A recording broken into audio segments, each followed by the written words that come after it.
Welcome back everybody to the Burt Not Bought YouTube channel. Today we are headed back out to Spragen Built Custom to tidy up a few last items on the wiring. Adam's getting really close to having this thing done before. I would imagine that it's pretty much done at this point. We'll see here in just a second. So we are back at the truck right now. Adam is currently fighting with the new steering column mock-up in here. So he's working on that. What we got to do is add a splice to this coil wire right here in this area here to bring a 12-volt switched wire out to this halo out here. And then on this same wire in the dash over here, we need to add a splice that comes out through this side to go to this halo. Max found something. You see a reflection up there? Wasp. The other thing that we got to do, let's see here, we got to bring a trailer brake through here. Then let's see here, there's the tail lights wire from the last video. It is really short. It ends like right here, and that's not Painless's fault. That's just a byproduct of it, essentially as a result of what I had to do in order to split those two connectors through the firewall. So unfortunately it's really short and I didn't catch that. So we need to lengthen it back to where these wires are so that he can put it in a junction box he uses in the back out here. He's gonna hook that stuff up in that junction box. Then the fuel level sender, it, I believe, sits on top of that tank. I think it's that terminal right there. So we need to make sure that the fuel level sender reaches that. I think it's long enough, but we need to double check that and make sure. So that is our list of to-dos today. So while Adam works over there, we're gonna work elsewhere, try to stay out of his way a little bit, and then try to get this thing done. So he's trying to get it done this weekend. So we gotta move.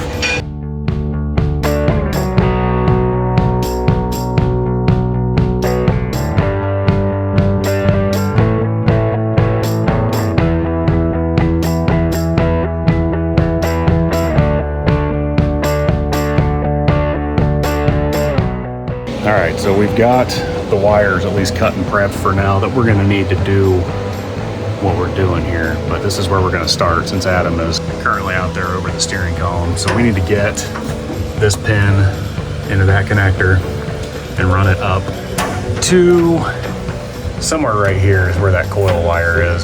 Dig it, there it is, that pink one right there. That was easy. And then we got to splice it into that in here. And what that'll do is take power from here when the ignition's switched on up to the splice, then it'll come back down, go through that connector, through the harness that we made out to that halo and that headlight.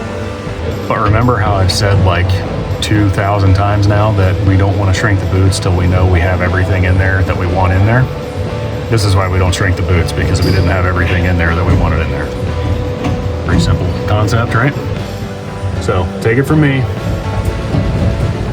don't shrink the boots. I don't love taking apart harnesses after I already have them in vehicles, but we are going to have to pull this apart and get a wire in there. So hopefully we don't make this too ugly, but it's still work.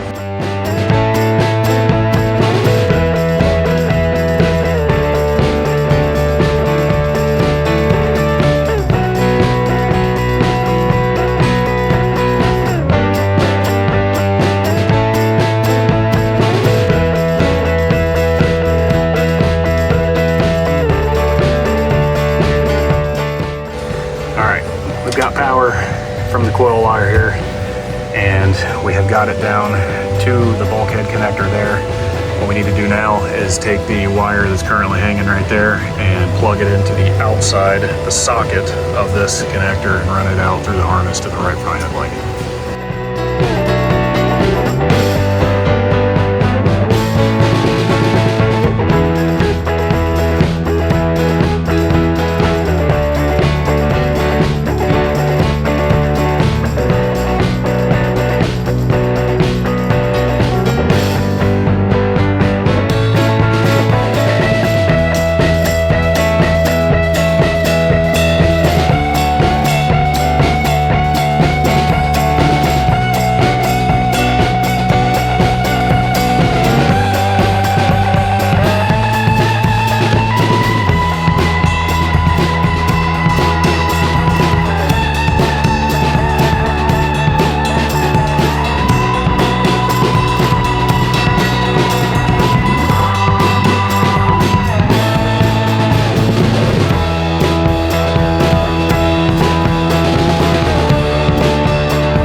the AC fan extended over to here. So we have a splice right there that's labeled, so we know exactly where it goes. Once he gets it cut down, I can put the little label shrinks on it later, once we know how long it has to be. And then the halo wire is down there labeled as well. So that's that side. Adam's still working on the universal joints for the steering column right now. So before I go work in there, I'm gonna zip back here and we're gonna pull the rear body harness out and extend the tail lights back to where those guys were, like I said before, and then we're gonna find the fuel level sender and just make sure that it makes it up to here. And then we're gonna make it look real nice going back over the tank. Max hates the welder. And then one more small item added to the to-do list. We need to get a ground to this fuel level sender up here. So I'm gonna run a wire along with the actual sensor wire. And if it becomes an issue where this tank is not grounded enough, we can just tap it to the body. It'll come up the same loom, go to a ring terminal. That ring terminal will take the ground in through the bottom of the bolt flange and then into the tank. And then from there, the tank will be grounded and we'll be able to get a signal out of here. If it works without it, we won't have to do anything down there and it can just chill or be taken out. But if it doesn't work without it, then we can self-tapper it into the frame or find an existing ground down there and make this fuel level sender work. So a little bit of extra work to do there, but not a big deal.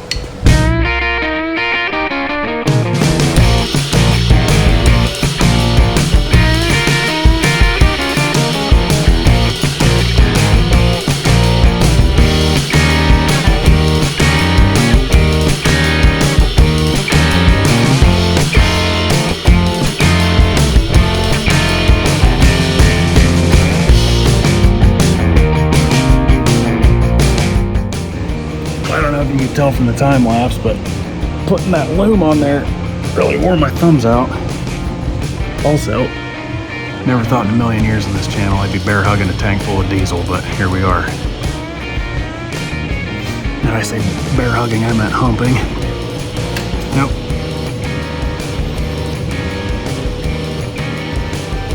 Also, I never thought my forearms would be too big for something. There we go.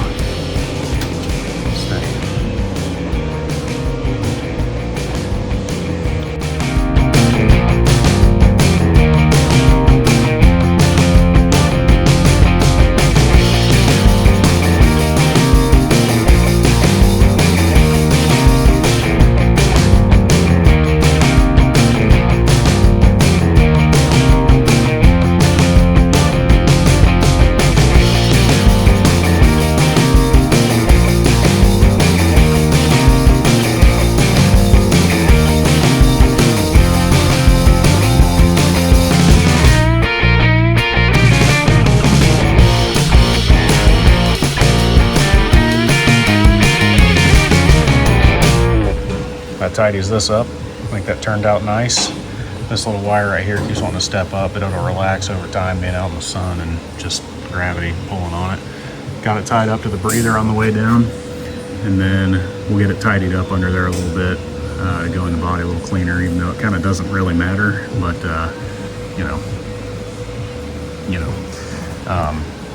this wire is just hanging down there in case this tank needs grounded, in case it's not grounded enough through these straps.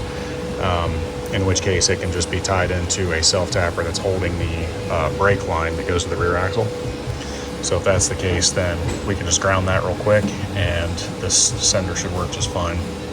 But I think it will on its own, kind of in the condition it's in, but we'll see. I haven't used one of these before. Only thing left now is to get the lead for the brake, trailer brake controller through the 2295 connector up there, back as far as we can. It'd be nice if it came all the way back here, but considering we only got about 10 feet, I'm guessing it's gonna make it to about right there. In which case I'll have to go get another spool of wire. I really wish the stuff I ordered had showed up already, but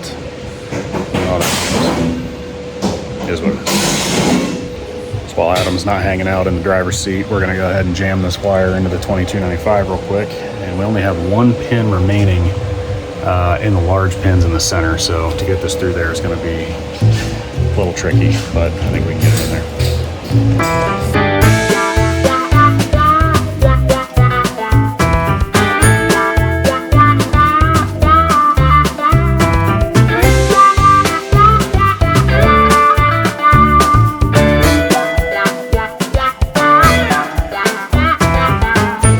right, I think we set out everything that we came here to do today.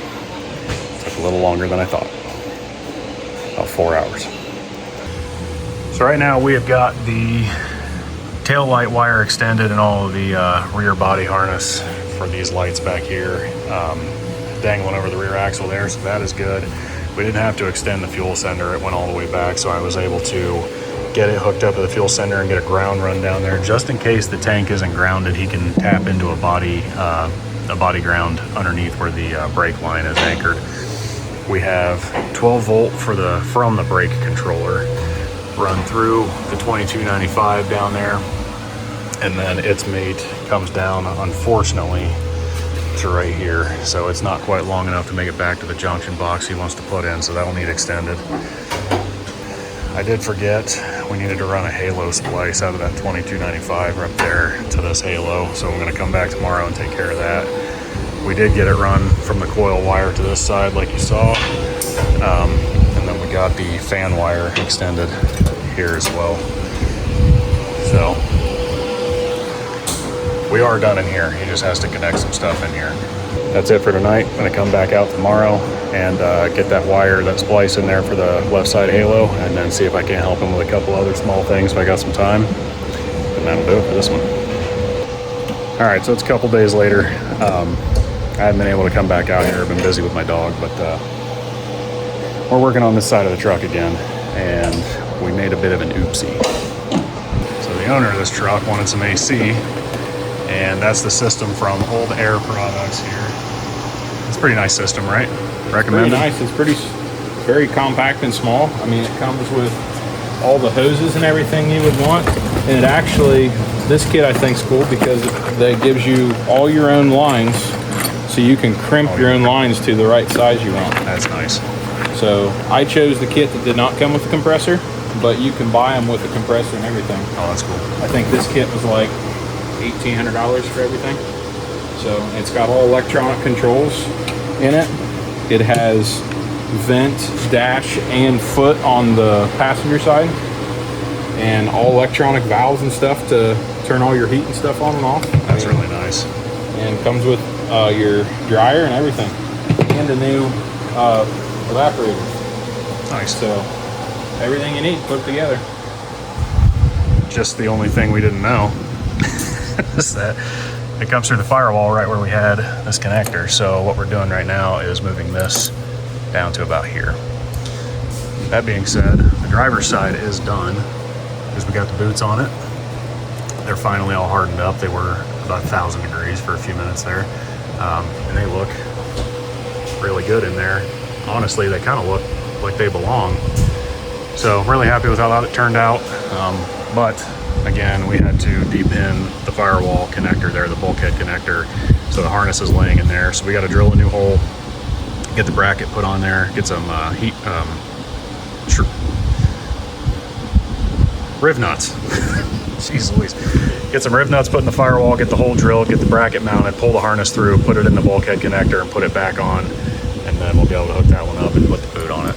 So shouldn't be too bad, but yeah, that's unfortunate that we didn't know that. So, but you said everything worked. Everything worked. No problems. Well, no, I'm kidding. I knew it would, but you never know. So that's why we wait to put the boots on. Oh, another thing, we have a fan switch inside the truck that will force on the fan if we needed to. So we're gonna run another pin through that connector over there before we put the boot on.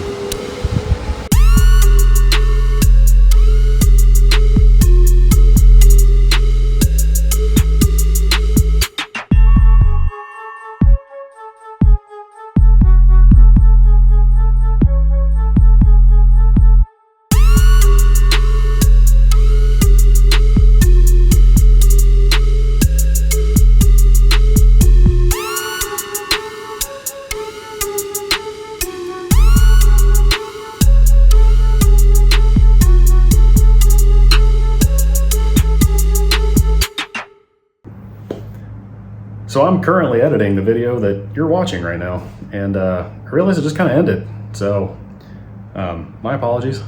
Basically what happened was it got late and I had to go home because I got a full-time job, and I had to leave. Luckily, Adam is a very understanding and kind individual.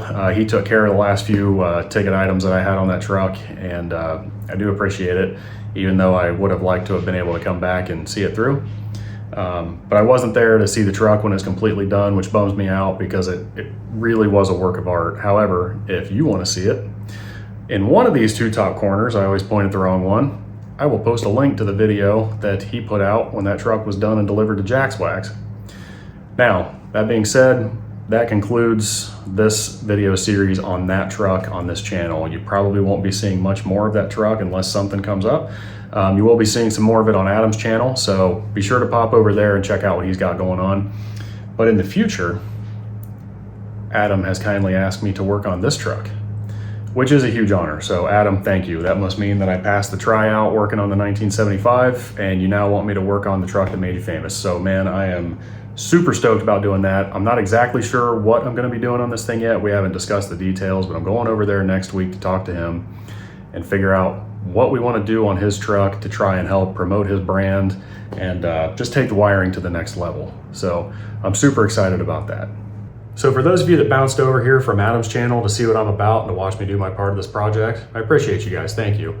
And then to everyone, I appreciate you guys hanging out to watch me do this. I know that wiring isn't the most entertaining or exciting thing about a build, but it is an extremely important part, and I think it's a part that a lot of people don't quite understand.